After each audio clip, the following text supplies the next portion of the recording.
We now know, of course, that Meghan Markle courted a lot of controversy when she popped over to Texas to pay her respects to that terrible tragedy with that recent shooting. I mean, truly appalling. Genuinely, our hearts go out to the people over there. Must be awful. It's not about really the sensationalism of the story, is it? It's about picking it up, picking up the pieces afterwards when the cameras have gone and the attention goes away. I mean, that is the hardest bit, as I'm sure you'll all agree. But how really did it pan out for Meghan Markle? And it's an interesting sort of dichotomy really, because Meghan herself seemingly thinks this was, well, perfectly fine. I'll explain more.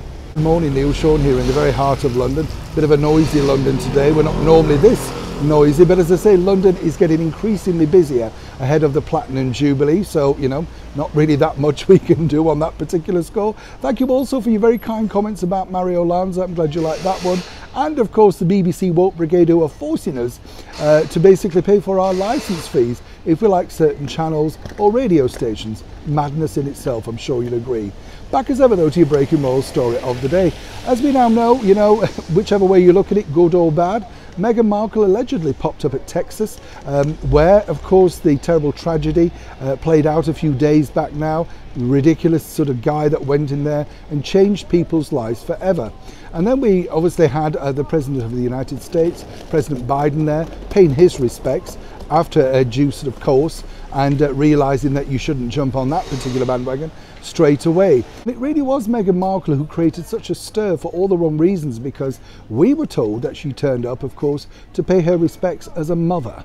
She wanted and felt very strongly about this, so she wanted to place flowers and show public respect. Now, obviously, you know, it's divided whichever way you look at it.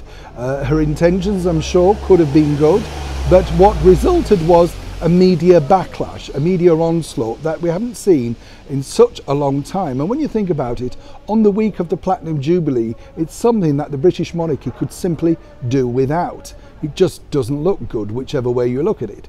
But how was it played out for Meghan's PR team? Did they feel that this was an appropriate use of her time, or indeed the right time to go to such a situation? Well, as ever, we put in a call to that particular team. They never respond. You know, they're way too busy probably concocting brand new ways to keep their clients in the headlines, allegedly. But what's interesting is, according to a good source, they didn't feel that it was particularly that bad.